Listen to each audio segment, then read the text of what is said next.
teman-teman, selamat berjumpa lagi di Alkitab ya. Malam hari ini saya Yudo dan juga nanti bersama dengan Kak Roma akan menjadi host ya. Dan hari ini kita akan membahas tentang luka batin gitu ya, membawa jiwa yang terluka kepada sumber ketenangan yang sejati dari Mazmur 42 ayat 1 sampai 6. Nah, teman-teman yang nonton, silakan buka Alkitabnya Mazmur 42 ayat yang 1 sampai 6 gitu ya. Nanti boleh baca satu pasal sekalian gitu supaya nanti bisa dapat konteksnya gitu ya. Nah, ini udah ada Kak Roma. Selamat malam Kak Rom. Halo, selamat malam Kak Yudo. Ya, puji Tuhan. Lancar kita ya malam hari ini ya Kak Rom? Ya, lancar sampai selesai. Iya. Nah, ini sudah ada Kak Surya. Selamat malam Surya. Selamat malam kakak semua, teman-teman semua. Ya, oke. Dan Kak Bunga juga sudah datang. Sorry, Kak Bunga, selamat malam Kak. Selamat malam. Ya, puji Tuhan. Kita sudah terdetek semua ya. Dan ini kita bisa lanjut. Mungkin bisa perkenalan dulu ya Kak Rom ya. Silakan perkenalan dulu dari teman-teman. Mungkin dari Kak Bunga dulu, nanti lanjut ke Kak Surya. Silakan perkenalan nama, kota domisili, gereja dan juga pelayanannya. Silakan Kak Bunga. Ya, halo, baik, Kak. Shalom. Ya, Shalom. Perkenalkan, nama saya Yolin Choi, biasa dipanggil Bunga karena saya cantik. Biasa dipanggil Bunga. Saya berdomisili di Kota Jayapura, tepatnya Papua Kota Jayapura. Dan sekarang saya sedang stay di Jogja karena sedang studi di STTI Yogyakarta. Lanjut ke Kak Surya. Silakan Kak Surya, perkenalkan dirinya. Oke, selamat malam teman-teman semua. Nama saya Surya Novadinata. Saya besar dan saat ini berdomisili di Sukabumi dan aktif sebagai rohaniwan di GKI Penginjil. Ya, itu saja pengenalannya. Ya. Oke, salam kenal. Selain Pak Surya dan juga, ya silakan Kak Yud. Ya, kita dalam acara Alkitab ya. Nah, ini acara yang digagas oleh Sabda supaya teman-teman itu bisa, teman-teman muda khususnya ya, bisa ber-PA menggunakan platform digital gitu ya. Nah, Kak Roma, apa itu Alkitab, Kak Roma? Ya, Alkitab ini satu program dari Sabda untuk kita bisa menggali pasal-pasal yang terkenal ya, biasanya yang ada di Alkitab kita. Semua pasal baik sih, terkenal juga gitu ya, tapi kita gali dengan sudut pandang yang baru dan pastinya relevan karena juga kita lakukan melalui Instagram dan pastinya juga sangat mudah untuk diikuti banyak kalangan, khususnya untuk anak-anak muda. Dan dalam penggalian kita juga memakai metode supaya penggalian kita tidak liar gitu ya. Kita memakai metode yang sama dengan nama yayasan kita, yaitu SABDA. Apa nih Kak singkatan SABDA? Ya, SABDA ini adalah singkatan dari simak, analisa, doa atau diskusi, dan juga aplikasi. Jadi ini juga akan menjadi pola kita dalam penggalian mereka ya. Nanti ada 5 bagian yang akan kita gali bersama-sama dengan Kak Surya dan juga Kak Bunga. Kita akan segera mulai saja dulu ya. Jadi teman-teman, sekali lagi kita ada di Alkitab dan tema sepanjang bulan Juli ini kita mengambil satu tema yaitu healing. Di sini bukan artinya jalan-jalan gitu ya, tetapi kita akan coba melihat ayat-ayat yang terkenal yang mengupas tentang bagaimana sembuh yang sejati itu di dalam Tuhan gitu ya. Kita akan mulai dengan doa dulu sembari kita masih menunggu Bunga. Mungkin minta Kak Yudo untuk bisa membuka dalam doa. Ya. Mari kita berdoa teman-teman. Bapak surga, terima kasih untuk berkat Tuhan dari kami, teknologi dan juga segala yang kami gunakan saat ini bisa kami pakai untuk belajar firman Tuhan.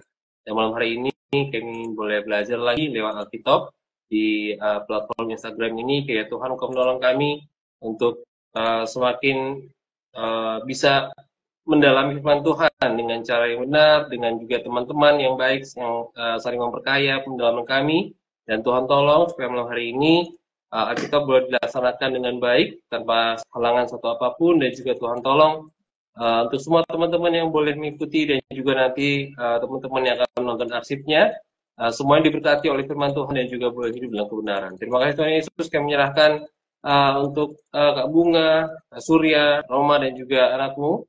Kiranya kami semua bisa menikmati penggalian malam hari ini bersama dengan Tuhan dan juga hidup dalam kebenaran dalam kehidupan kami sehari-hari. Terima kasih Tuhan Yesus Kristus. Kami berdoa dan mengucap syukur. Haleluya. Amin. Amin. Oke, masih diundang untuk bunga? Iya. Gimana Ewan? Udah coba lagi? Masih proses, Kak. Sedang proses. Sedang proses. Semoga secepatnya bunga bisa bergabung ya, supaya kita lengkap ini berempat di sini. Oke. Nah, teman-teman di rumah nanti selama kita ber-PA silakan bisa sharing ya, bisa komen juga, bisa kasih pertanyaan sehubungan dengan Mazmur 42 ayat 1 sampai 6 yang sedang kita gali bersama Kak Surya dan juga Kak Bunga gitu ya. Jadi respon dari teman-teman, partisipasi dari teman-teman juga sangat diharapkan supaya penggalian kita ini lebih lengkap lagi gitu ya. Jadi dari banyak hal yang kita bisa pelajari bersama-sama. Nah, ini Bunga udah gabung ya? Iya. Oke, tapi masih di tempat saya masih hitam layar. Oke, di sini sudah ada Bunga ya. Kita akan overview sedikit sebelum kita nanti membaca dan juga akan mulai penggalian bersama Kak Surya dan juga Bunga. Nah, kalau kita berbicara tentang Mazmur 42, khususnya mungkin tentang kitab Mazmur ya. Kitab Mazmur ini bukan hanya ditulis oleh Daud ya. Kalau kita ngomongin Mazmur pasti semua mikirnya Daud gitu ya. Tapi kitab Mazmur ini juga beberapa feedback ya. Teman-teman bisa di-mute dulu ya. Oke, mungkin agak feedback ketika saya. Iya. Jadi kitab Mazmur ini bukan hanya ditulis oleh Daud, tetapi ada beberapa penulis lain ya, seperti Asaf, Musa, bahkan Salomo. Dan kalau kita ngomongin tentang 42 ini ditulis oleh Bani Korah. Nah, Bani Korah ini siapa sih gitu ya? Bani Korah ini sebenarnya adalah keturunan dari Korah ya. Kalau kita baca nanti di bilangan itu ada sejarah Korah dan dia ini adalah seorang Lewi dari keturunan kaum Kehat gitu ya.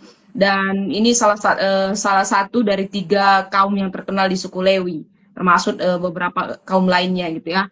Nah, Korah ini kalau kita lihat sejarahnya memang terkenal dengan pemberontakannya kepada Tuhan gitu, khususnya kepada Musa dan Harun. Tetapi kalau kita lihat keturunannya semuanya nggak kena gitu ya, dimana Bani Korah ini akhirnya dipakai Tuhan untuk bisa melayani juga sebagai pelayan Tuhan di Bait Allah, khususnya dalam bidang musik dan juga pelayanan ibadah gitu. Jadi meskipun Bani Korah ini adalah keturunan dari Lewi, mereka bisa dikatakan juga lebih, kalau bisa dilihat dari struktur gitu ya, kedudukannya bisa lebih rendah dari tugas keimaman dari kaum Lewi lainnya, karena memang dibagi-bagi segmentasinya di dalam Bait Allah gitu ya. Dan selain mereka sebagai petugas penyanyi juga di Bait Allah, ada juga yang bertugas sebagai penjaga gerbang atau pelayan di pintu masuk Bait Allah. Jadi mereka memang dibagi-bagi untuk memastikan bahwa semua orang yang datang ke Bait Allah itu harus tahir, dan mereka yang akan menjaga keteraturan dan keamanan dari semua sistem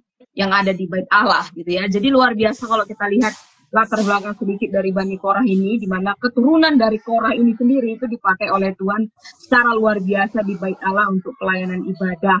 Dan inilah beberapa nanti Mazmur, salah satunya 42 ini, penulisnya adalah Bani Korah yang kalau kita lihat dia adalah penjaga setia yang ada di Bait Allah. Nah, gimana sih dengan latar belakang Mazmur 42 ini sendiri? Mungkin Kak Yudo bisa membagikan ke kita.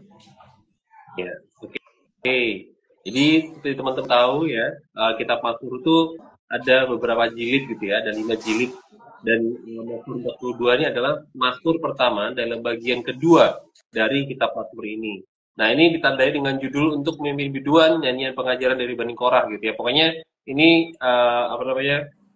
Bani Korah disebut sebagai penulis pertama dalam bagian kedua ini. Kemudian di balik Mazmur ini tuh kita bisa melihat kalau teman-teman baca ya dari ayat 1 sampai selesai gitu satu seruan kepada Allah gitu, suatu seruan dari seorang yang merasa terasing dan jauh dari Bait Allah gitu ya. Kita juga bisa melihat kerinduan yang mendalam akan hadirat Allah, kemudian penderitaan dan tekanan dari sekitar. Jadi bukan hanya dari dalam hatinya dia, tapi juga kita bisa melihat bagaimana orang di sekitar dia itu juga ternyata menekan dan juga menghina dia gitu ya. Dan ciri khas puisi dari Mazmur 42 ini adalah gaya refrain atau pengulangan. Misalnya di ayat 6 dan ayat 12, mengapa engkau tertekan hai jiwaku, berharaplah kepada Allah. Nah, itu satu ciri khasnya gitu ya.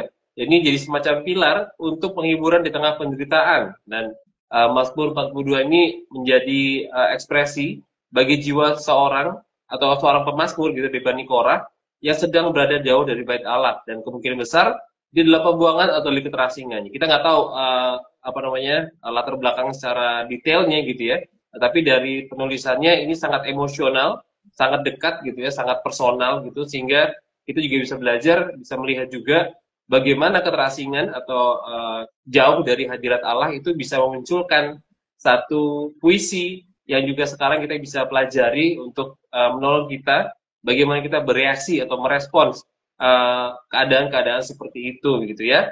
Oke, Ya. kita akan mulai saja Karum untuk teman-teman kita ya. Kak Bunga boleh baca ayat 1 sampai yang ketiga, nanti Kak Surya ayat ayat keempat sampai ayat yang keenam gitu ya. Oke, silakan dimulai dengan Kak Bunga. Ya, baik. Mazmur 41 Mazmur 42 ayat 1 sampai 3, demikian bunyi firman Tuhan. Kerinduan kepada Allah untuk pemimpin biduan nyanyian pengajaran Bani Korah. Seperti rusa yang merindukan sungai yang berair, demikianlah jiwaku merindukan Engkau ya Allah. Jiwaku haus kepada Allah yang hidup. Bilakah aku boleh datang melihat Allah? Ayat 4, air mataku menjadi makananku siang dan malam, karena sepanjang hari orang berkata kepadaku, di mana Allahmu? Inilah yang hendak ku ingat, sementara jiwaku gundah gulana. Bagaimana aku berjalan maju dalam kepadatan manusia, mendahului mereka melangkah ke rumah Allah, dengan suara sorak-sorai dan nyanyian syukur, dalam keramaian orang-orang yang mengadakan perayaan. Mengapa engkau tertekan, hai jiwaku, dan gelisah di dalam diriku? Berharaplah kepada Allah, sebab aku akan bersyukur lagi kepadanya, penolongku dan Allahku. Oke, thank you teman-teman sudah membaca 6 ayat. Sekarang kita akan mulai dengan langkah pertama dulu, yaitu simak dari 6 ayat yang ada. Nanti akan kita gali bersama Kak Surya dan juga Kak Bunga, dan teman-teman di rumah yang harusnya ikut juga merespon ya. Kita akan mulai dengan langkah simak dulu bagian pertama. Silakan Kak Yud. Ya. Untuk Kak Bunga ya, apakah pemazmur bisa disebut sebagai pelayan Tuhan, dan di manakah pemazmur melayani Tuhan? Silakan Kak. Gimana Kak? Ya. Apakah pemazmur bisa disebut sebagai pelayan Tuhan, dan di manakah pemazmur melayani Tuhan? Silakan Kak Bunga. Kalau dari teks maksudnya pertanyaannya dari teks ini atau gimana? Iya, dari Dengan konteks. Lihat konteksnya juga. Iya.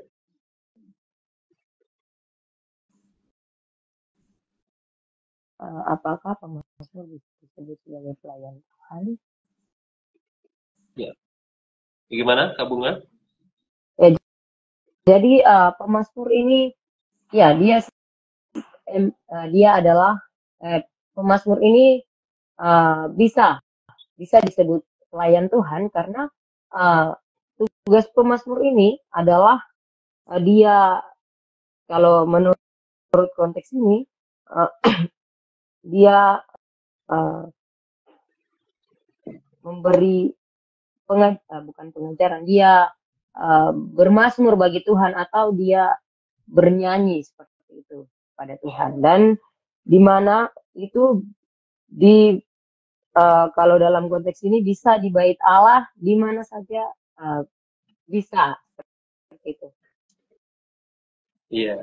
Oke. Tadi betul sekali. Jadi pemazmur bisa disebut sebagai pelayan Tuhan karena tadi disebutkan untuk memimpin berdua nyanyian pengajaran Bani Korah. Tadi betul sekali Kak Bunga bilang itu nyanyiannya nyanyian pengajaran gitu ya, bukan sembarang nyanyian gitu. Itu nyanyian pengajaran yang dinyanyikan oleh Bani Korah itu di bait Allah, biasa dalam dalam perayaan atau festival orang-orang Yahudi gitu ya di bait Allah, dan itu memberikan penguatan atau pengajaran kepada orang-orang Yahudi gitu, karena zaman dahulu kan kita selalu lihat orang Yahudi itu memang disebut umat yang membaca atau the people of the book gitu ya. Tapi mereka juga umat yang bernyanyi gitu, karena banyak pengajaran yang ternyata bisa dijadikan nyanyian seperti di Mazmur ini untuk mengajar umat Tuhan belajar tentang kebaikan Tuhan. Dan juga di sini juga dibilang di mana Mazmur melayani Tuhan, ya tadi dibilang di Bait Allah terutama karena mereka berada di Bait Allah, karena di Tawarik itu Daud memberikan tugas kepada Bani Korah untuk menjadi penyanyi, terutama apa namanya, mereka melayani gitu ya di dalam ibadat di Bait Allah. Silakan Kak Roma. Ya, kita lihat di bagian berikutnya ya, dari ayat 2 sampai ayat 3. Bagaimanakah pemazmur menggambarkan kerinduan jiwanya untuk datang kepada Allah? Dari dua ayat ini, ayat 2 dan 3. Silakan Kak Surya. Iya, baik. Jadi kalau kita lihat sama-sama ayat 2 dan ayat 3, jadi pemazmur itu menggunakan metafora ya, sebuah gambaran seekor rusa yang rindu sungai, begitu. Jadi gambaran ini tuh, ya bisa bayangkan teman-teman ya, rusa, binatang gitu ya, yang haus gitu ya, yang ingin minum. Itu sama kayak jiwanya dari si pemazmur. Dan tentu orang Israel bagaimana rindu sekali tentang Allah. Rindu tentang Allah dan rindu untuk dekat kepada Allah. Ini perjumpaan Allah adalah perjumpaan dalam Bait Allah, di mana saat itu sepertinya begitu ya, kalau kita lihat pemazmur itu sedang jauh atau tidak berada di sekitaran Bait Allah. Ya, setuju sekali ya. Jadi metafora yang dipakai ini salah satu yang pastinya juga relate dengan kehidupan mereka saat itu ya, khususnya untuk orang-orang Yahudi. Dan memang dalam Mazmur kata rusa itu sering kali digambarkan untuk memperlihatkan kepada kita bagaimana rusa ini dikenal sebagai hewan yang cukup lincah juga gitu ya. Tetapi rusa kalau ada di padang, khususnya di padang gurun, apalagi udah dikejar-kejar musuh, wah, itu dia sangat bergantung kepada yang namanya air untuk bisa bertahan hidup gitu ya. Jadi kerinduan rusa akan air ini sangat menggambarkan bagaimana betapa si pemazmur juga sangat rindu terkait kerinduannya kepada Tuhan. Makanya jiwaku itu ditulis 2 kali ya, jiwaku haus, jiwanya rindu, jiwaku merindukan, dan ayat 3 jiwaku haus gitu ya. Jadi kalau ditekankan biasanya berulang-ulang dalam beberapa ayat itu punya penekanan yang sangat penting betapa pemazmur memang sangat rindu sekali kepada Allah, untuk berjumpa pribadi dengan Allah seperti rusa yang tidak bisa lepas dari air. Seperti itu juga kehausan yang dialami oleh pemazmur, tetapi posisinya memang sangat jauh saat itu dari khususnya dari hadirat atau Bait Allah mungkin ya. Silakan Kayut. Oh ini ada tanggapan juga dari Jimbris ya. Kalau aku sih tergantung dari orang yang melayani pada saat itu, karena tidak semua orang melayani Tuhan pada saat itu dikategorikan sebagai pelayan Tuhan ya, tak? Ya. Oke, kita lanjut aja ya ke bagian yang ketiga. Silakan Kayut. Iya, untuk pertanyaan berikutnya dari ayat yang keempat, silakan dilihat. Mengapa pemazmur mencucurkan air matanya siang dan malam? Silakan Kak Bunga.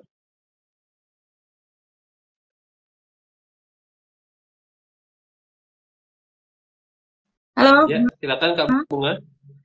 Di-unmute dulu, silakan.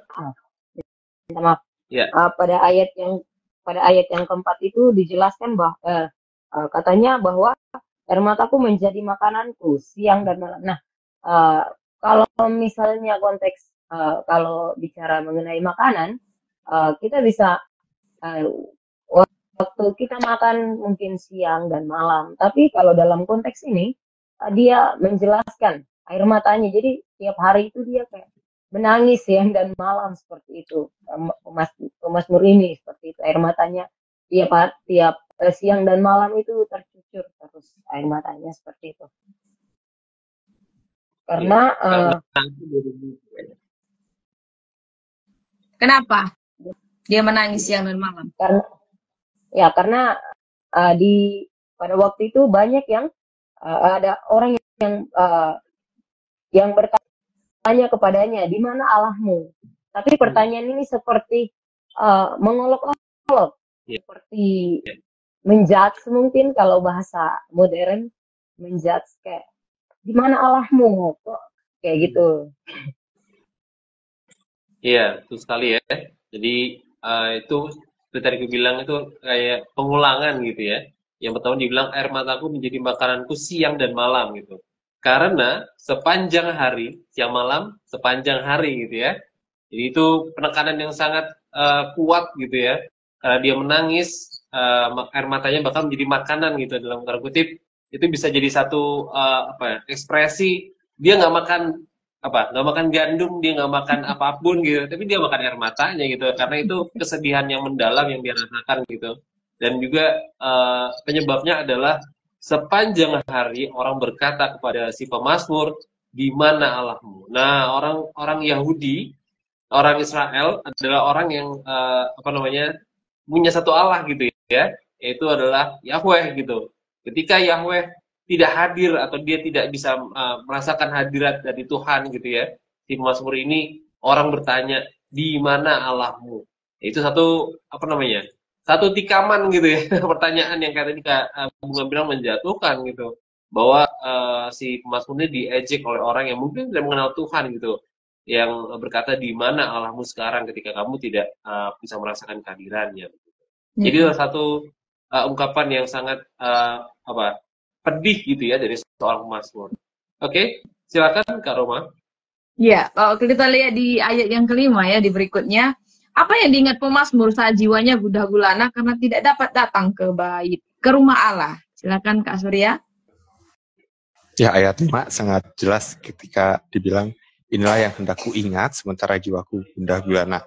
Nah, ayat kalimat selanjutnya itu menggambarkan apa yang pemazmur ingat gitu. Ketika pemazmur berjalan maju dalam kepadatan manusia, melalui mereka melangkah ke rumah Allah dengan sorak-sorai dan nyanyian syukur dalam keramaian orang-orang yang mengadakan perayaan. Jadi 3 hal begitu ya. 3 hal yang pemazmur ingat tentang orang yang ramai begitu.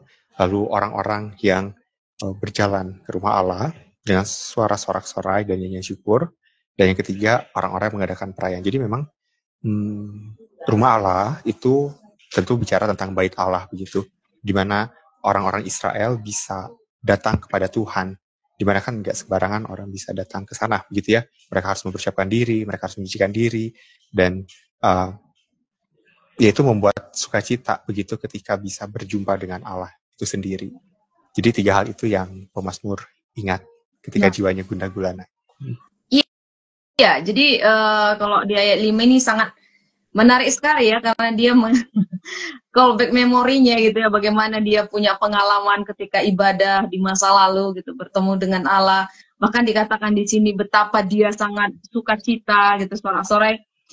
Mungkin dengan banyaknya manusia yang datang ke bait Allah, dia akan melalui semua kepadatan-kepadatan itu gitu ya, supaya dia mungkin lebih cepat sampai dan lebih cepat bertemu dengan Allah gitu ya. Makanya dikatakan mendahului mereka melangkah ke rumah Allah gitu. Jadi ada satu kerinduan yang benar-benar mendalam ketika dia mengingat selalu bisa berjumpa dengan Allah meskipun mungkin kepadatan masyarakat atau harus arak-arakan saat itu gitu ya, tetapi dia bisa sampai dan bisa mengadakan perayaan bersama orang-orang gitu ya. Jadi kenangan-kenangan yang diingat ini jadi satu penghiburan bagi si pemazmur, tetapi juga sebagai satu kerinduan karena dia saat itu akhirnya terpisah dari semua momen-momen yang dia pernah lalui dalam pengalaman hidupnya gitu. Ya, mungkin Kak Yudo mau menambahkan atau silakan?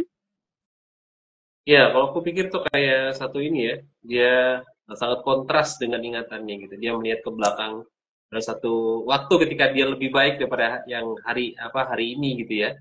Dan dia mengingat itu untuk mungkin menyembuhkan atau mungkin sedikit melegakan perasaannya begitu ya. Oke, untuk balik ke Bunga yang terlempar baru saja. Oke. Ya, untuk pertanyaan Yola nanti itu akan ada di bagian selanjutnya. Nanti kita akan jawab sembari kita terus menggali.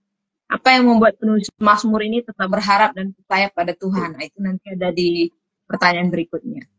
Dari Jimris, ya Kak, jujur saya terharu bahkan menangis sedih dengan frasa kalimatnya, di mana Allahmu? Kata ini seakan-akan memberikan pesan bahwa Allah itu tidak bisa, kesan ya, bahwa Allah itu tidak bisa menolong. Oke. Nah, ini Bunga sudah hadir kembali. Ya. Oke, untuk Bunga, bagaimana perasaan pemazmur saat ingat bagaimana ia dapat datang ke hadirat Tuhan dari ayat yang kelima? Silakan Kak Bunga.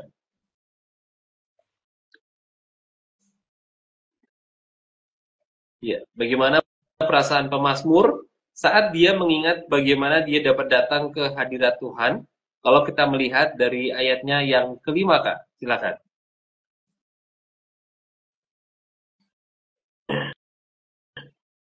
Bisa diaktifkan ya audionya, boleh? Iya, silakan.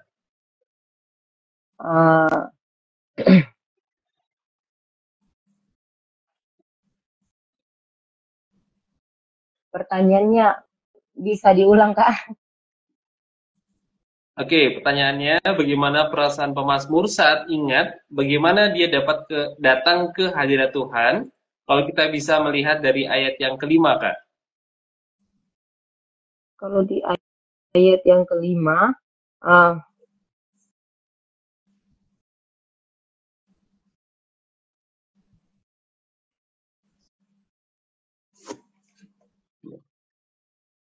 di sini pemazmur dia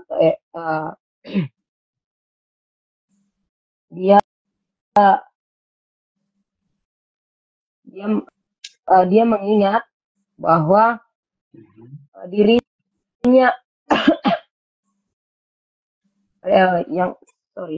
nilai yang hendak ku ingat sementara jiwaku gundah gulana, bagaimana aku berjalan menuju dahulu mereka melangkah ke rumah Allah dengan suara-suara salat dan nyanyian syukur dalam keramaian orang-orang yang mengadakan perayaan.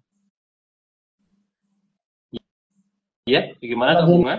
Bagaimana perasaan saat ingat dia dapat datang ke hadirat Tuhan.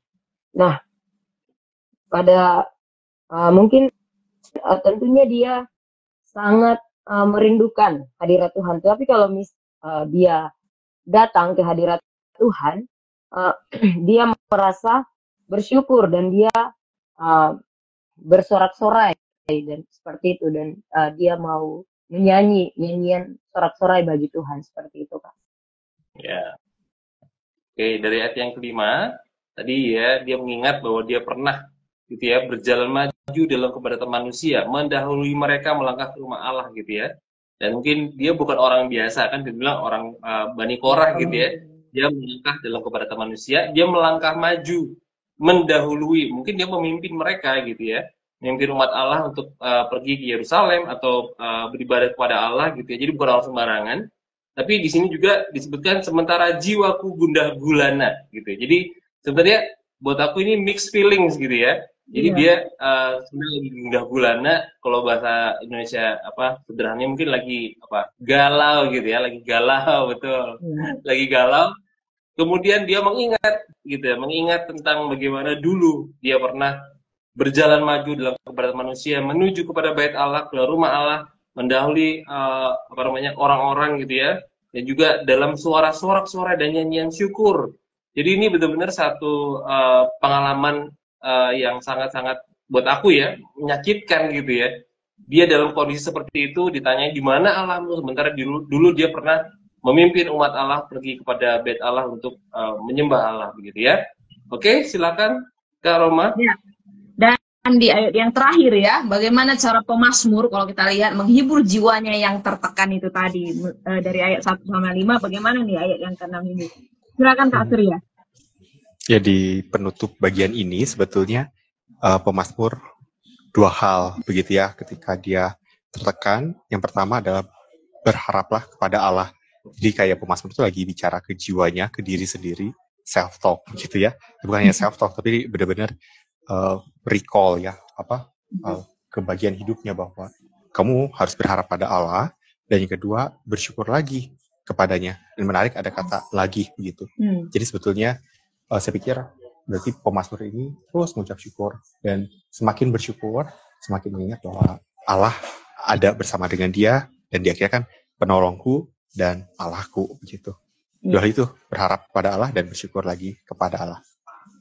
Oke, setuju sekali dengan apa yang dikatakan oleh Kak Surya ya. Jadi di sini kita lihat dia tidak malu, dia tidak anti juga terhadap bagaimana keadaan yang dihadapi saat itu gitu. Dikatakan Kalau tadi self talk saya juga agak setuju sih karena dia memang ngomong ke dirinya sendiri sembari juga satu sisi ngomong kepada Allah gitu, dikatakan mengapa engkau tertekan hai jiwaku, gelisah di dalam diriku. Ya ini satu cara yang menurut saya sangat sulit untuk dilakukan di sekarang ini ya, bagaimana dia menyadari, mengakui kondisi emosionalnya ya, dan selalu mengajak jiwanya untuk bangkit, bukan juga karena kekuatannya, bukan cuma ayo bangkit, tapi dikatakan kalau ayatnya itu nggak berhenti di situ, dia katakan aku bersyukur lagi ya, lagi ini tadi udah setuju banget ya bahwa dia melihat pengalaman hidupnya bersama dengan Allah, dan dikatakan tadi seperti pertanyaan dari Yola ya, dia mengalihkan semua fokusnya untuk kembali berharap kepada Allah, di mana walaupun mungkin keadaannya saat itu belum berubah, tetapi dia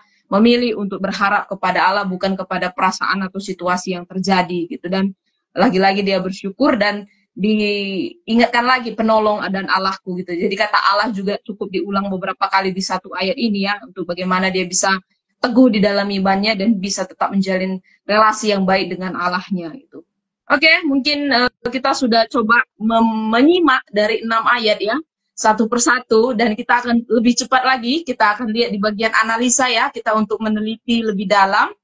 Tapi sebelum kita masuk dalam analisa, ini ada tanggapan juga dari Agnes.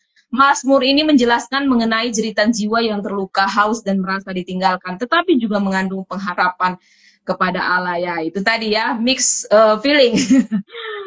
Semuanya campur aduk di sana. Nah, nanti kita akan temukan jawaban lebih dalam lagi dari penggalian kita berikutnya. Silakan Kak Ayud. Iya, kita akan ke Kak Bunga dulu ya. Dari Mazmur 42, sebutkan beberapa ungkapan perasaan sedih yang menggambarkan batin pemazmur yang sedang terluka. Oke, silakan Kak Bunga. Gimana Kak? Sebutkan. Oke. Kak Bunga, ada catat pertanyaannya nggak? Kamu ada catat pertanyaannya nggak di situ? Di catatan kamu ada pertanyaannya kan? Di rundown yang dikirim, ada pertanyaannya yang dikirim? Oh, enggak perhatikan Kak. Oh gitu, ya. Ya, ini kita masuk bagian analisa pertanyaan nomor 1. Silakan Kak Ayud, mungkin diulang lagi. Ya, boleh. Dari bagian yang kedua, nomor 1, ya. Dari Mazmur 42, sebutkan beberapa ungkapan perasaan sedih yang menggambarkan batin pemazmur yang sedang terluka. Oke. Silakan Kak Bunga. Sebutkan beberapa ungkapan perasaan sedih yang menggambarkan sedang terluka.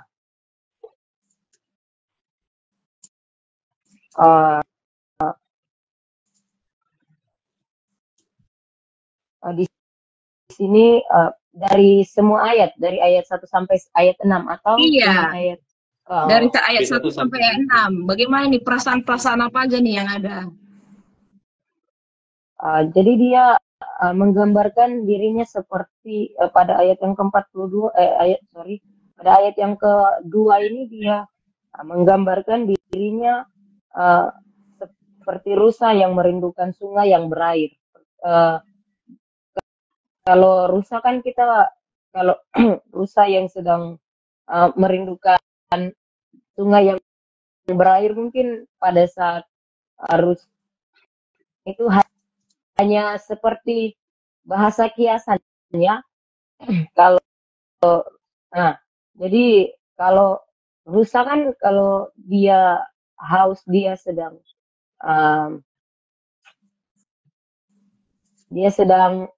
haus ya, pasti dia mencari air, atau mungkin dia sedang di padang gurun, atau mungkin dia sedang berlari. Itu jadi dia pemazmur ini menggambarkan dirinya seperti rusa yang sedang merindukan air seperti itu. Terus dia juga pada ayat yang ketiga dia pemazmur ini mengatakan bahwa jiwanya haus seperti itu. Terus ayat yang keempat dia menggambarkan dirinya karena merindukan Tuhan, dia menangis. Jadi air matanya itu sering mengalir karena karena dia merindukan Allahnya itu. Terus ya mungkin itu dari saya. Oke. Jadi memang tadi ada di ayat yang kedua, tadi dibilang haus akan Allah gitu ya, kayak rusa yang merindukan air gitu ya. Dan juga tadi dijelaskan sama Kak Bunga, kemudian juga air mata yang menjadi makanan siang dan malam, itu juga menunjukkan gambaran perasaan sedih dari pemazmur. Kemudian di ayat yang kelima kita bisa melihat tadi jiwaku yang gundah gulana gitu ya. Kemudian ayat 6 jiwaku tertekan gitu. Jadi memang benar-benar ini si pemazmur dalam keadaan yang sangat-sangat panik secara emosional begitu ya. Kemudian kalau kita teman-teman melihat di ayat 4 dan juga ayat 11 itu ada kemiripan. Dia dikelilingi oleh ajikan musuh. Dan juga ayat yang 10 kalau teman-teman baca terus bawah gitu ya, dia merasa dilupakan oleh Allah. Jadi sebegitu parahnya keadaan rohani atau keadaan emosional si pemazmur gitu, sehingga dia merasa seperti rusa yang haus, nggak punya air gitu ya, dan dia merasa bahwa air mata itu menjadi makanannya dia gitu. Jadi teman-teman membaca Mazmur ini, saya yakin teman-teman walaupun mungkin nggak punya latar belakang sastra gitu ya, tapi bisa melihat kedalaman dari kekacauan dalam hati si pemazmur gitu. Oke, Kak Roma ada tambahan atau lanjut Kak? Iya, kita sudah lihat ya gambaran perasaannya. Jadi kalau ada Fajar sad boy sekarang, ini lebih sad boy lagi. Bagaimana pemazmur ini betapa haus, betapa penuh air mata, gundah gulana, tertekan, hampa dan lain sebagainya. Tetapi memang sekali lagi ada yang membuat beda di mana dia mengingat Allahnya ya. Nah, kita lanjutkan ya. Apa artinya nih merindukan Allah dalam konteks yang dialami pemazmur dengan berbagai perasaan yang tadi gundah gulana, tetapi dikatakan dia merindukan Allah. Apa artinya, Kak Surya? Ya, jadi ketika Mazmur 42 ditulis ini begitu ya, pemazmur Bani Korah itu mengajak ya para pembaca bahwa Yahweh yaitu Allah itu tuh sumber kehidupan gitu. Tentu ada gambaran bahwa Allah itu sumber pertolongan ya. Allah sumber pertolongan, makanya ada di ayat 6 tadi kan penolongku dan Allahku begitu. Nah, bukan hanya berkat atau bukan hanya pertolongan yang Tuhan berikan, tetapi pemazmur itu merindukan pribadi Allah itu sendiri gitu. Kan itu dua hal yang beda ya teman-teman. Jadi kayak merindukan berkat Tuhan, merindukan pertolongan Tuhan, iya, tapi sebetulnya pemazmur lebih merindukan pribadi Allah gitu. Nah, apalagi konteks Mazmur 42 ini adalah Mazmur pembuangan, yang artinya pemazmur itu sangat jauh dari bait Allah, tempat di mana Allah itu hadir gitu di bait Allah. Jadi benar-benar itu yang rindukan pribadi Allah atau ya kehadirat Allah itu. Oke, jadi dari arti merindukan Allah di sini lebih luas ya penjelasannya, bukan hanya ya memang kalau kita lihat satu sisi ngomongin tentang bait Allah gitu ya, tapi kan karena dia adalah pelayan Tuhan dan dia ada sering di bait Allah dan dia tahu di bait Allah itu ada siapa, ada pribadi yang disembah gitu ya. Jadi benar sekali bahwa merindukan Allah di sini itu bagaimana kerinduan yang mendalam dari seorang pemazmur untuk kembali dekat gitu ya, supaya dahaganya bisa dipuaskan di dalam Allah yang hidup, bukan Allah yang mati gitu ya. Dan juga rasa-rasa yang dia tidak bisa mungkin dulu seperti dulu datang ke bait Allah, dia merasa hampa, kehilangan Allah, dan dia sekarang merindukan Allah. Dan dia merasa bahwa ternyata nggak lengkap tanpa Allah gitu ya. Tapi bukan di sini berarti Allah itu pelengkap hidupnya saja, enggak. Allah ini benar-benar pribadi yang benar-benar menjadi tuntunan dalam kehidupannya gitu ya, menjadi Allah yang benar-benar hidup di dalam dia gitu ya. Jadi hidupnya rasanya tidak utuh karena tidak berjumpa dengan Allah, dan dia akan terluka secara spiritual. Walaupun secara emosional banyak di sini ya, tapi ternyata kalau kita kali lagi spiritualnya juga kena gitu ya, karena dari sisi emosi-emosi yang terus mungkin dialami dari air mata siang dan malam, ejekan orang lain itu membuat dia itu secara kerohanian juga nggak bisa pulih kalau bukan Allah yang memulihkan gitu ya. Jadi healing yang di sini dikatakan merindukan Allah, itulah di mana dia menghadapi situasi tersebut itu. Ini ada satu tanggapan sih dari Mili ya, pemazmur tidak sekadar ingin Tuhan, tetapi dia benar-benar merasa kehilangan dan kosong tanpa Tuhan. seperti rusa yang haus di padang kering, dia butuh Tuhan untuk hidup. Benar sekali ya, tidak lengkap kalau tidak ada Tuhan. Nah, kita akan lanjut ke bagian belajar ya. Jadi di bagian belajar ini setelah kita analisa, kita akan coba simpulkan pelajaran-pelajaran yang kita temukan dari langkah simak dan juga analisa. Ya, kita kembali ke Kak Yudo. Ya, oke. Untuk Kak Bunga, kita masuk bagian belajar ya, kesimpulan ya. Oke, bolehkah kita menyimpulkan bahwa seseorang pelayan Tuhan yang mengalami batin yang terluka, berarti Tuhan tidak menyertai hidupnya? Oke, silakan, Kak. Oh, kalau menurut sudut pandang teks atau sudut pandang kita? Boleh silakan menurut Kak Bunga. Oh, menurut sudut pandang saya. Oh, kalau menurut boleh kita menyimpulkan bahwa seorang pelayan Tuhan yang mengalami batin terluka berarti Tuhan menyertai hidupnya. Kalau menurut saya kita tidak bisa menyimpulkan bahwa Tuhan yang mengalami bahwa seorang pelayan Tuhan yang mengalami batin yang terluka berarti Tuhan tidak menyertai hidupnya. Itu kenapa saya bilang kita tidak boleh menyimpulkan seperti itu, bahwa ada banyak pelayan Tuhan yang zaman sekarang mungkin karena mereka yang sendiri jarang untuk membangun hubungan intim, hubungan pribadi dengan Tuhan, seperti pemasmur-pemasmur ini kan mereka mau berhubungan dengan Tuhan ya mereka harus terus bermasmur di bait Allah seperti itu. Mereka terus bermasmur. Dan kalau ya menurut saya kalau misalnya kita menyimpulkan bahwa Tuhan tidak menyertai hidup kita, itu tidak bisa, karena Tuhan selalu menyertai kita. Mungkin respon dari kita itu seperti apa? Apakah kita menerima Tuhan atau tidak? Apakah kita punya hubungan yang baik atau tidak dengan Tuhan, seperti itu. Apakah kita punya hubungan yang baik dengan Tuhan atau tidak? Tuhan juga Tuhan pasti menyertai kita, tetapi itu kembali dari diri kita. Kalau kita tidak membangun hubungan dengan Tuhan, ya pasti kita yang tidak merasakan itu, kita tidak merasakan hadirat Tuhan dalam kehidupan kita, seperti itu. Iya, berarti tidak boleh ya, karena Tuhan itu juga tetap pasti melihat gitu, pasti melihat, mendengar keadaan pelayannya, dan juga pengalaman itu, apalagi pengalaman penderitaan ya, itu nggak bisa jadi diagnosa, kalau bisa ya, diagnosa bahwa Tuhan itu nggak memperhatikan gitu. Bahkan kalau kita lihat di Alkitab ada banyak orang yang sebenarnya tokoh-tokoh Alkitab ya, yang mereka mengalami itu luka batin gitu ketika mereka sedang melayani Tuhan. Kalau aku masih ingat itu sih Elia gitu, bahkan diminta mati kan gitu kan. Jadi dia merasa bahwa karena Isabel ya, Ratu Isabel, jadi dia merasa frustrasi, dia merasa takut, mungkin juga dia kabur gitu kan.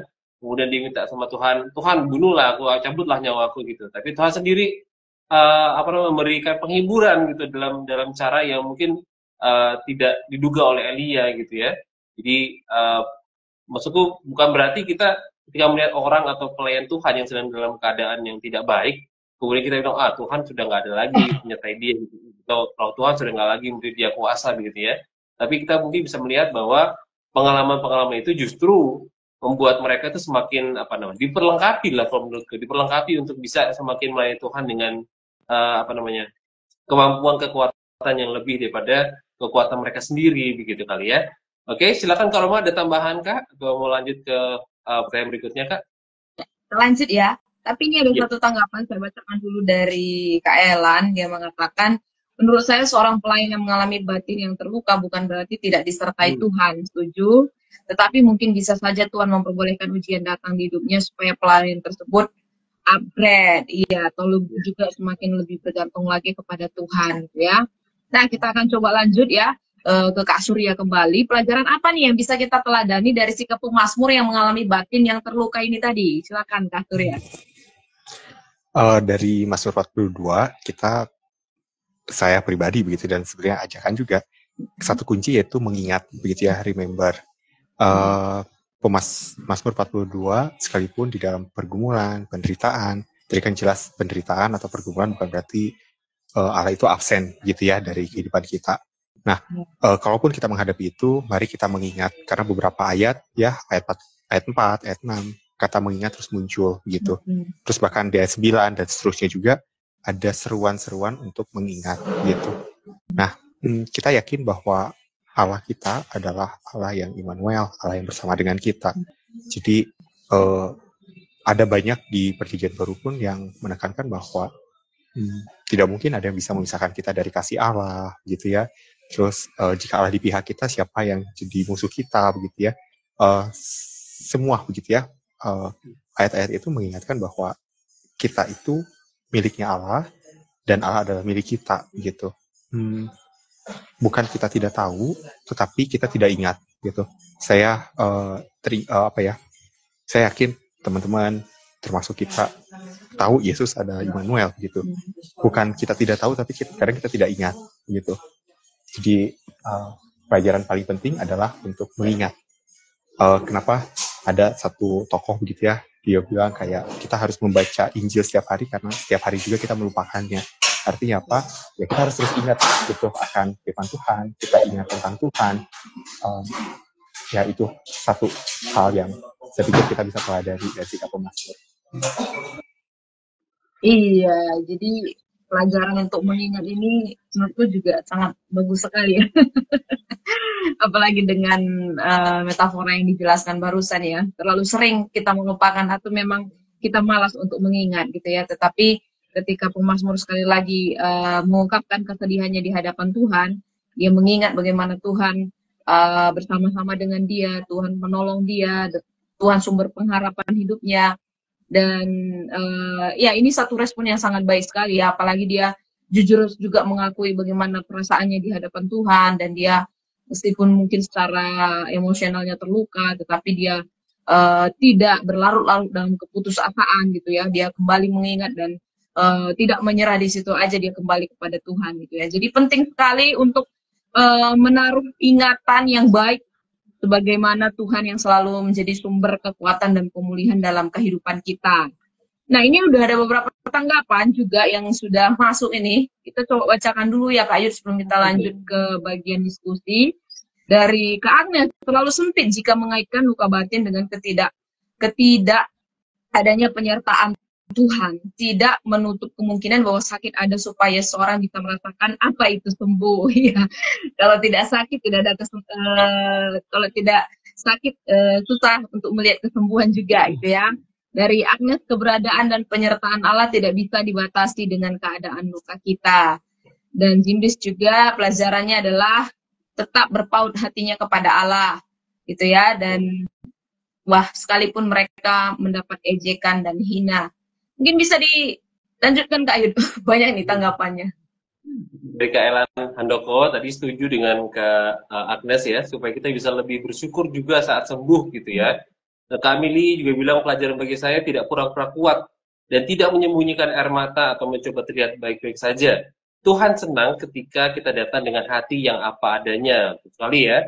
Kemudian Kak Nathan berkata berbagai masalah yang kita hadapi terkadang membuat kita khawatir, stres, bahkan perasaan tidak berdaya. Namun yang terutama adalah kita datang dan berharap kepada Allah, satu-satunya penolong kita. Amin. Dan Kak Jimis lagi, meskipun mereka mendapat hinaan dan ejekan dari orang fasik, pemazmur khusus dalam Mazmur 42 ini tetap mengingat Tuhan. Mereka percaya Tuhan itu ada. Pemazmur tetap merindukan Tuhan yang ada dan akan ya. Oke. Karena terlagi yang perlu kita lakukan yaitu bersikap jujur di hadapan Tuhan. Oke, jadi aku setuju banget dengan teman-teman ini ya. Bersikap jujur di hadapan Tuhan dan juga terbuka di hadapan Tuhan dalam situasi seperti itu. Oke, ini ada hubungannya dengan pertanyaan berikutnya, Kak Rom. Jadi kita akan masuk ke bagian keempat, bagian doa dan diskusi gitu ya. Dan untuk kembali ke Kak Bunga ya, silakan Kak Bunga. Menurut Kak Bunga, bolehkah seorang pelayan Tuhan mengeluh ketika mengalami keadaan batin yang tertekan atau terluka, Kak? Silakan. Ya. Di-unmute dulu, Kak. Oke, silakan Kak Bunga. Ya, kalau menurut saya, seorang pelayan Tuhan itu juga adalah manusia. Jadi ya wajar saja kalau misalnya kita mengeluh seperti itu.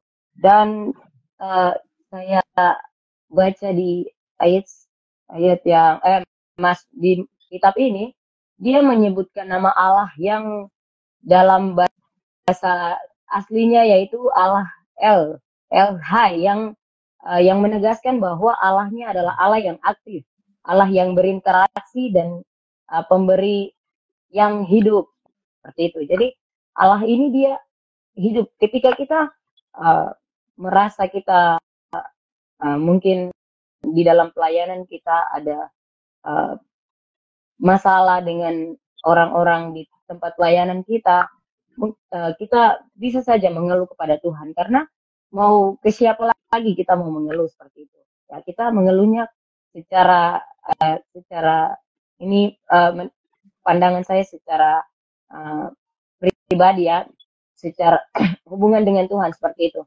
Jadi ya, kalau ketika kita mengeluh kepada Tuhan, kita bercerita, berdoa seperti itu. Karena Allah yang disebutkan di dalam ayat ini yaitu Allah yang aktif. Jadi ketika kita berbicara dengan Allah, pasti dia merespon seperti itu. Allah, tapi mungkin bukan seperti langsung kayak yang di Perjanjian Lama, langsung Allah beritahukan maksudnya seperti itu.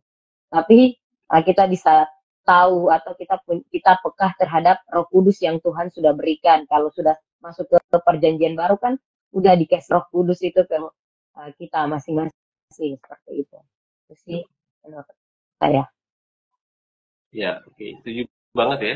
Dan juga tadi senada dengan teman-teman tadi yang di chat ya, bahwa ketika kita mengaku keadaan kita, ketika kita mengeluh kepada Tuhan gitu, itu bukan sebuah tanda kelemahan kita gitu. Justru ketika kita jujur di hadapan Tuhan, ya Tuhan aku lemah gitu ya, Tuhan aku tidak mampu, ya Tuhan aku begini, aku begitu.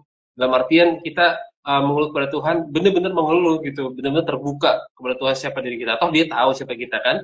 Dan ada banyak banget mazmur yang menunjukkan bahwa ketika pemazmur itu sedang dalam kesulitan, dalam keadaan tertekan, dalam kesedihan, dalam bahkan kemiskinan gitu, dia mengaku kepada Tuhan dalam sebuah keadaan itu. Kemudian kayak Mazmur 6 ya, Mazmur 6 itu dibilang, lesu karena aku mengeluh, setiap malam aku menggenangi tempat tidurku dengan air mata. Dan itu kayak tadi ya, air mata menjadi makanan sehari-hari gitu. Jadi apa namanya?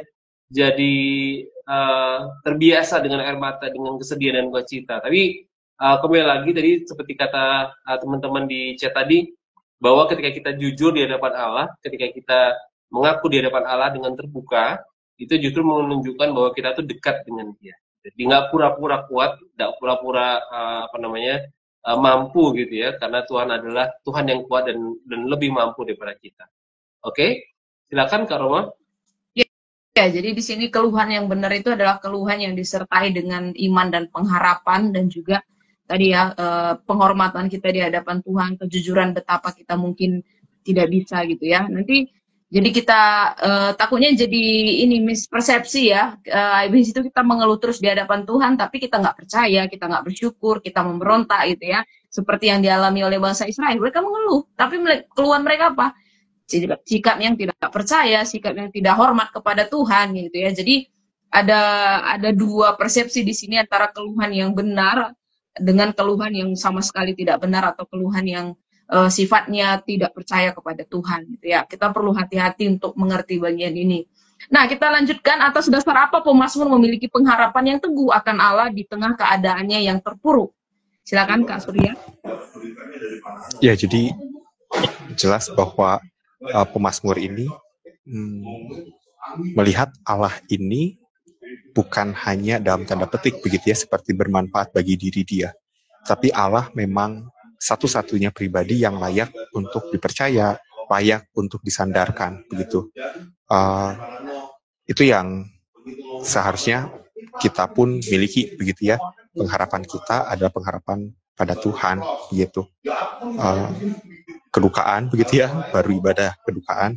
Iya ya, ketika ditinggal oleh ayah, ketika ditinggal keluarga begitu ya, kan keluarga seperti harapan begitu.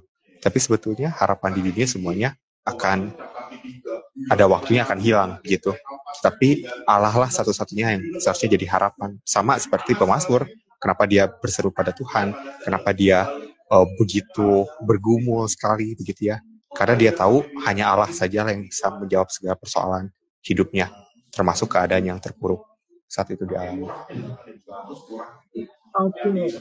Nah, ini banyak lagi tanggapan Kak Surya, kita bacakan dulu ya. Cukup responsif malam hari ini. Dari Jimris saya juga merasakan merupakan pelayan Tuhan dan kata mengeluh sesuatu yang wajar atau biasa saja, namun mengeluh secara terus-menerus bisa membangkitkan Tuhan.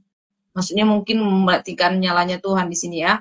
Dan Tuhan marah menghukum kita karena itu baiknya kita sebagai pelayan Tuhan membawa segala persoalan kita kepada Tuhan. Nah, dari Agnes, boleh dalam relasi kita dengan Tuhan, kita tidak diciptakan sebagai makhluk yang mandiri. Dia mau kita datang kepadanya bahkan dengan keluhan dan keadaan kita yang tidak baik-baik saja. Ya, sangat setuju. Dari Kak Nata lanjut, kalau mengeluh ke Tuhan tidak apa-apa, yang penting jangan tiap hari mengeluh, hehehe. Hari-harinya mengeluh terus ya. Jatuhnya nanti kesungut-sungut. Ya, dari Kak Jenny, Mazmur menggambarkan kerinduan mendalami jiwa seorang pemazmur akan Allah seperti rusa yang merindukan sungai, namun tetap menaruh harapan kepada Tuhan di rumah Tuhan di masa lalu dan ingin kembali ke sana. Ya, bisa dilanjut Kak Yud. Ini masih ada tanggapan dua lagi dari Jimris nih. Oke, dari Kak Jimris, sebuah keadaan luka batin. Oke, ketika kita dihina atau diejek, kita tidak boleh mengeluh, namun kita bawa sama Tuhan semua perkara kita. Ingat saja Yesus saat di kayu salib, di tengah penderitaannya, semuanya dia bawa kepada Tuhan. Atau Hizkia saat dikepung Sanherib juga memberikan kita teladan yang konkret ya, bahwa pada saat itu raja ini diejek oleh Sanherib, namun Hizkia malah diam dan membawanya kepada Allah nih pasti nih ya. Karena tadi seperti Kak Roma bilang ya, boleh mengeluh, punya percaya dan mengharapkan kepada Tuhan gitu ya, supaya nggak jadi orang yang bersungut-sungut begitu kayak. Oke, silakan dilanjut Kak Roma. Ya, kita bagian terakhir ya untuk aplikasi. Jadi ini satu komitmen yang akan kita lakukan dari apa yang sudah kita gali. Ini ke Bunga dulu, nanti setelah itu dilanjutkan ke Kak Surya. Beranikah teman-teman bersikap jujur seperti pemazmur saat mengalami luka batin yang mengacaukan hidupmu? Sebutkan satu tindakan konkret yang dapat menolong kamu tetap memiliki iman yang teguh di tengah situasi yang sulit. Silakan dari Bunga dulu.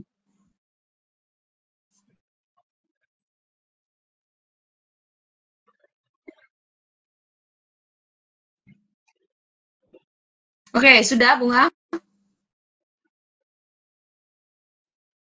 Halo? Halo Kak, maaf. Maaf saya sedang baca apa namanya pertanyaannya. Beranikah kamu bersikap jujur seperti mengalami luka batin? Jadi ini pertanyaan untuk diri sendiri. Maksudnya pertanyaan untuk saya pribadi. Ya. Iya, buat pribadi.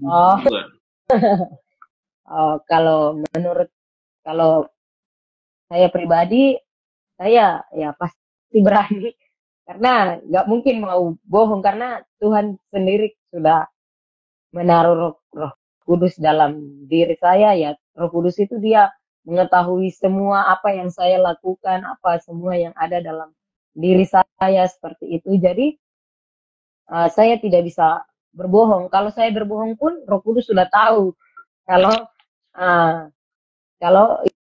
itu saya berbohong seperti itu. Jadi ya saya harus mau tidak mau harus jujur seperti itu jujur sama Tuhan. Dan satu tindakan konkret yang dapat menolong kamu tetap memiliki iman teguh di tengah situasi. Kalau satu tindakan konkret menurut saya ya berharap penuh kepada Tuhan dan terus membangun komunikasi dengan Tuhan terus menerus seperti itu agar saya terus mempunyai hubungan yang intim dengan Tuhan, seperti itu. Mungkin itu dari saya. Ya, thank you Bunga. Dari kalau Kak Surya gimana untuk aplikasinya? Ya, kalau aplikasi bagi saya pribadi tentu harus berani gitu ya, karena Tuhan memang menciptakan kita perasaan gitu ya, dan kita harus jujur. Nah, apa tindakan konkret? Sebetulnya selama ini saya punya teman akuntabilitas gitu ya, punya kakak rohani di mana saya bisa berbagi tanpa saya dihakimi begitu. Dan tentu bukan cuma sekadar curcol gitu ya, bukan hanya sekadar ngomongin orang, tetapi bagaimana kalau punya teman yang punya kedewasaan rohani, dia akan menuntun kita untuk kembali mengingat Tuhan. Poinnya itu mengingat Tuhan. Kan bisa aja ya sharing ke orang, terus kayak hanya mengeluarkan unek-unek begitu ya, tapi belum tentu bisa mengingat pada Tuhan. Jadi penting juga punya rekanan, punya teman, punya sahabat yang bisa mengajak kita untuk ingat Tuhan. Itu sih, punya bangun relasi yang seperti itu. Baik.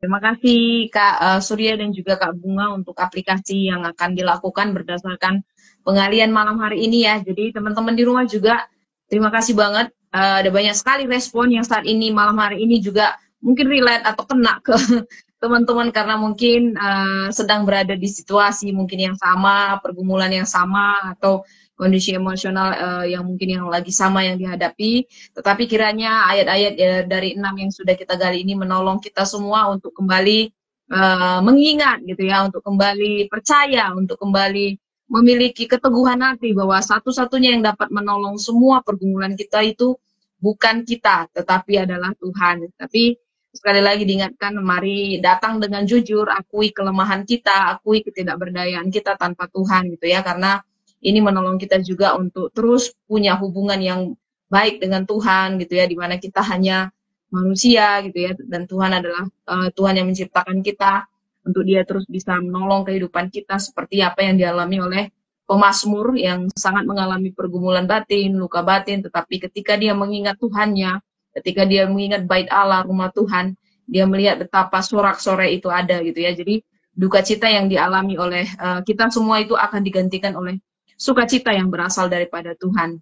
Itu hanya bisa didapatkan di dalam Tuhan. Kalau di dalam dunia itu sifatnya temporer, teman-teman mau healing jalan-jalan ke pantai, jalan-jalan ke gunung bisa aja, nanti habis itu rasanya luka batinnya sembuh. Tapi itu cuma sementara, balik ke rumah, balik lagi gitu ya. Nah, tapi hanya di dalam Tuhan lah kita bisa mendapatkan sukacita dari duka cita yang kita alami. Ya, kiranya ini menolong kita bersama-sama untuk kembali terus jujur di hadapan Tuhan kita yang dapat menyembuhkan dari segala luka yang kita hadapi. Nih, Kak Yudo akan memberikan kesimpulan kepada kita semua sebelum kita akan tutup dalam doa penggalian kita malam hari ini. Silakan Kak Yud. Ya, oke. Dari penggalian Mazmur 42 malam hari ini kita belajar bahwa dalam luka batin kita itu ada pengharapan kepada Allah gitu. Karena Dia adalah Allah yang mengerti, Allah yang tahu, Allah yang mendengar, dan juga kita punya keberanian, diberi keberanian ya oleh karya Yesus Kristus, kita boleh datang kepada Allah dan juga boleh percaya pada suatu hari lagi kita bisa kembali bersyukur kepada Allah gitu ya, kepada Tuhan dan juga penolong kita. Jadi tetaplah percaya, tetaplah berharap, dan juga tetaplah terbuka kepada Allah. Itu dari aku sih. Thank you, Kak. Oke, terima kasih teman-teman di rumah, terima kasih kedua guest kita, Kak Surya dan juga Kak Bunga, terus belajar firman Tuhan. Oke, kita akan tutup untuk serangkaian Alkitab kita malam hari ini ya. Saya minta Kak Surya bisa tutup dalam doa. Bisa, mari kita berdoa. Kami sungguh bersyukur sekali lagi kepada Tuhan, karena kami memiliki Tuhan, Sang Sumber Kehidupan, Sang Sumber Pertolongan bagi setiap kami. Kami yang mengikuti live pada malam hari ini, dengan berbagai pergumulan yang bisa jadi di antara kami pun merasakan ketidakhadiran Allah. Tuhan ampuni kami dan tolonglah kami untuk kembali merasakan akan kehadiran Allah. Ingatkan kami selalu bahwa Tuhan adalah bagian dari setiap kami. Kami boleh merasakan, kami boleh mengalami kasih Tuhan yang tidak pernah berkesudahan, selalu baru setiap paginya. Terima kasih, berkati untuk sabda juga. Tuhan pakai sabda ini untuk menjadi perpanjangan bagaimana pelayanan firman itu boleh terus disampaikan melalui berbagai platform termasuk live pada malam hari ini maupun pada sesi selanjutnya. Terima kasih, kami akan melanjutkan kehidupan kami ataupun istirahat, ajar kami untuk selalu percaya kepada Tuhan. Di dalam nama Yesus Kristus, kami telah berdoa dan juga bersyukur. Amin. Amin. Oke, terima kasih Kak Surya Bunga, Kak Yudo, dan teman-teman semuanya. Kita pamit ya, ketemu minggu depan. Salam. Semua. Ayo Terima kasih, Kak. Dan teman-teman di rumah, kita akan ketemu lagi minggu depan masih dengan tema healing, dan kita akan belajar tentang topik carilah perkara yang di atas dari Kolose 2 ayat 20-23 sampai Kolose 3 ayat 1-3. Ayat ini sangat terkenal sekali, teman-teman pastikan bisa hadir, stay, dan juga aktifkan notifikasinya untuk bisa bergabung di Instagram ayo.pa. Dan kalau teman-teman sangat ingin belajar PA bersama melalui Alkitab seperti Kak Surya, Kak Bunga, gimana sih caranya? Kontak kami ya, jangan malu, bisa kontak kami melalui semua platform media sosial ataupun nomor-nomor kami yang akan nanti dibagikan admin. Nanti kita akan pandu pelan-pelan supaya kita bisa bertumbuh bersama-sama melalui firman-Nya.